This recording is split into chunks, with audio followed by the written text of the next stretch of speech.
ആക്ഷേപഹാസ്യം എന്ന പേരിൽ അതല്ലെങ്കിൽ രാഷ്ട്രീയ വിമർശനം എന്ന പേരിൽ അഡ്വക്കേറ്റ് എ ജയശങ്കർ നടത്തുന്ന വിമർശനങ്ങളുണ്ട്. അതിലെല്ലാം ജാതി അടങ്ങിയിരിക്കും, അതല്ലെങ്കിൽ മതം അടങ്ങിയിരിക്കും.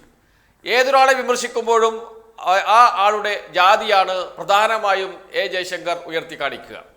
അത് ഇടതുപക്ഷ നേതാക്കളെ ആണെങ്കിൽ രൂക്ഷമാകും, അത് CPIM നേതാക്കളെ ആണെങ്കിൽ അത് അതിരൂക്ഷമാകും, അതിൻ്റെ മൂർച്ച കൂടും. CPIM നേതാക്കളോട് അതല്ലെങ്കിൽ CPIM പാർട്ടിയോട് അദ്ദേഹത്തിന് ഒരു അടങ്ങാത്ത പകയുണ്ട് എന്ന് തോന്നും അദ്ദേഹത്തിൻ്റെ വാക്കുകൾ കേട്ടാൽ. അത് എന്തുകൊണ്ട് എന്നതിന് കൃത്യമായ കാരണങ്ങളുമുണ്ട്. ആ കാരണങ്ങളല്ല നമ്മുടെ ചർച്ചാ വിഷയം എന്നതുകൊണ്ട് അതിലേക്ക് കടക്കുന്നില്ല.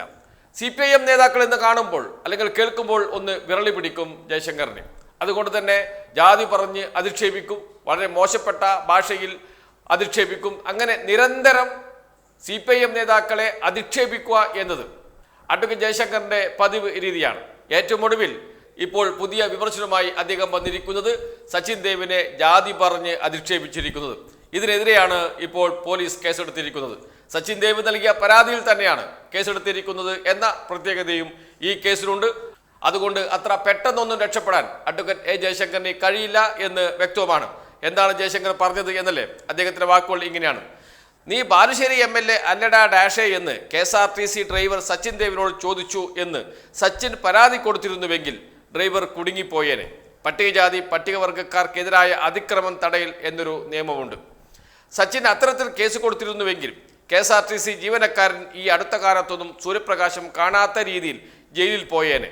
എന്നാൽ അങ്ങനെ പരാതി കൊടുക്കാൻ സച്ചിൻ ദേവിന് ബുദ്ധി ഉദിച്ചില്ല. അത്രക്കുള്ള വിവേകം സച്ചിന് ആ സമയത്ത് തോന്നിയില്ല എന്നാണ് അഡ്വക്കേറ്റ് ജയശങ്കറിന്റെ വാക്കുകൾ. ഒരു യൂട്യൂബ് ചാനലിലൂടെയാണ് അദ്ദേഹം ഈ അധിക്ഷേപ വാക്കുകൾ ഉപയോഗിച്ചത്. സച്ചിൻ ദേവിനെ പട്ടികജാതി പട്ടികവർഗക്കാരനാണ് എന്ന് ധ്വനിപ്പിക്കുന്ന രൂപത്തിൽ അല്ലെങ്കിൽ അത് വളരെ മോശമാണ് എന്ന രൂപത്തിലുള്ള വാക്കുകൾ ഉപയോഗിച്ചു എന്നാണ് ഇപ്പോൾ കന്റോൺമെന്റ് പോലീസ് സ്റ്റേഷനിൽ സച്ചിൻ ദേവ് നൽകിയ പരാതി. അതേ തുടർന്നാണ് പോലീസ് കേസെടുത്തിരിക്കുന്നത്. എന്താണ് പറഞ്ഞത് എന്ന് ഒന്നുകൂടി കേൾക്കാം. അതിങ്ങനെയാണ്: നീ ബാലുശ്ശേരി MLA അല്ലടാ ഡാഷേ എന്ന് KSRTC ഡ്രൈവർ സച്ചിൻ ദേവിനോട് ചോദിച്ചു എന്ന് സച്ചിൻ പരാതി കൊടുത്തിരുന്നുവെങ്കിൽ ഡ്രൈവർ കുടുങ്ങിപ്പോയേനെ. പട്ടികജാതി പട്ടികവർഗക്കാർക്കെതിരായ അതിക്രമം തടയൽ എന്നൊരു നിയമമുണ്ട്. സച്ചിൻ അത്തരത്തിൽ കേസ് കൊടുത്തിരുന്നുവെങ്കിൽ KSRTC ജീവനക്കാരൻ ഈ അടുത്ത കാലത്തൊന്നും സൂര്യപ്രകാശം കാണാത്ത രീതിയിൽ ജയിലിൽ പോയേനെ. എന്നാൽ അങ്ങനെ പരാതി കൊടുക്കാൻ സച്ചിൻ ദേവിന് ബുദ്ധി ഉദിച്ചില്ല. അത്രക്കുള്ള വിവേകം സച്ചിന് ആ സമയത്ത് തോന്നിയില്ല. ഇതാണ് അദ്ദേഹം പറഞ്ഞിരിക്കുന്നത്. സ്വാഭാവികമായും ഈ വാക്കുകൾ ജാതി അധിക്ഷേപത്തിന്റെ ഭാഗമാണ് എന്നാണ് സച്ചിൻ ദേവ് പോലീസ് കൊടുത്ത പരാതി. ആ പരാതിയുടെ അടിസ്ഥാനത്തിലാണ് പോലീസ് ഇപ്പോൾ കേസെടുത്തിരിക്കുന്നത്. പട്ടികജാതി പട്ടികവർഗ പീഡന നിരോധന നിയമപ്രകാരമാണ് കേസെടുത്തിരിക്കുന്നത്. സ്വാഭാവികമായും ജാമ്യമില്ല വകുപ്പാണ് ഈ നിയമത്തിൽ ഉൾപ്പെട്ടിരിക്കുന്നത്. അതുകൊണ്ട് തന്നെ മുൻകൂർ ജാമ്യം തേടിയാൽ ലഭിക്കുമോ എന്നറിയില്ല. അദ്ദേഹം വലിയ അഡ്വക്കേറ്റാണ്, സുപ്രീം കോടതി അഭിഭാഷകനാണ്. അദ്ദേഹം ചിലപ്പോൾ കോടതിയിൽ പോയി മുൻകൂർ ജാമ്യം എടുക്കുമായിരിക്കും. പക്ഷേ ഇപ്പോഴത്തെ കേസ് ജാമ്യമില്ല വകുപ്പ് പ്രകാരമാണ്. പട്ടികജാതി പട്ടികവർഗ പീഡന നിരോധന നിയമപ്രകാരമായതുകൊണ്ട് തന്നെ അത്ര പെട്ടെന്നൊന്നും ജാമ്യം ലഭിക്കാൻ സാധ്യതയില്ല എന്നാണ് അറിയുന്നത്. ഈ കേസുമായി ഉറപ്പിച്ച് മുന്നോട്ട് പോകും എന്ന നിലപാടാണ് ഇപ്പോൾ സച്ചിൻ ദേവ് എടുത്തിരിക്കുന്നത്.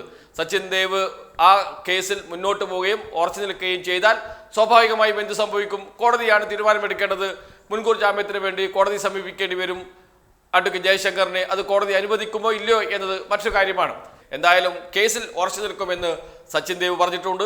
പോലീസും കേസുമായി മുന്നോട്ട് പോകും എന്ന് തന്നെയാണ് അറിയിച്ചത്. ഏതായാലും കോടതിയിൽ മാത്രമായിരിക്കും ഇതിന് ഒരു പരിഹാരമുണ്ടാകുകയുള്ളൂ എന്ന കാര്യത്തിൽ സംശയമേയില്ല. ഇത്തരം അധിക്ഷേപ പരാമർശങ്ങൾ നിരന്തരമായി അഡ്വക്കേറ്റ് ജയശങ്കർ നടത്തുന്നുണ്ട്. അത് CPIM നേതാക്കൾ ആണെങ്കിൽ അത് രൂക്ഷമായിരിക്കും. അതുകൊണ്ട് തന്നെയാണ് അദ്ദേഹത്തിന് എതിരെ ഇത്തരം ഒരു നിയമ നടപടി സ്വീകരിക്കണം എന്ന് സച്ചിൻ ദേവ് തീരുമാനിച്ചത്. പാർട്ടിയുടെ അനുമതിയോടുകൂടി ആയിരിക്കണം അത്തരമൊരു പരാതി നൽകിയിരിക്കുക. കാരണം പരാതി നൽകുമ്പോൾ തന്നെ പാർട്ടിയോട് അനുവാദം വാങ്ങിയിട്ടുണ്ടായിരിക്കണം. സാധാരണ CPIM-ലെ നേതാക്കൾ പ്രധാനപ്പെട്ട വ്യക്തികൾക്കെതിരെ കേസ് കൊടുക്കുന്നതിന് മുമ്പ് പാർട്ടിയോട് അനുവാദം വാങ്ങിക്കുക എന്ന ഒരു രീതിയുണ്ട്. അത് ഇവിടെ ഉണ്ടാകും. അങ്ങനെയാണെങ്കിൽ പാർട്ടിയുടെ അനുമതിയോടുകൂടിയാണ്, CPIM-ന്റെ അനുവാദത്തോടു കൂടിയാണ് ഈ തീരുമാനമെടുത്തിരിക്കുന്നത്. അഡ്വക്കേറ്റ് ജയശങ്കറിനെതിരെ കേസ് കൊടുക്കാൻ തീരുമാനമെടുത്തിരിക്കുന്നത്. അതുകൊണ്ട് തന്നെ കേസ് ഒന്ന് കടുക്കാനാണ് സാധ്യത. അത് എത്രമാത്രം കടുക്കും എന്നത് മാത്രമേ ഇനി അറിയാനുള്ളൂ. അത് വരും ദിവസങ്ങളിൽ നമുക്ക് അറിയാൻ കഴിയും.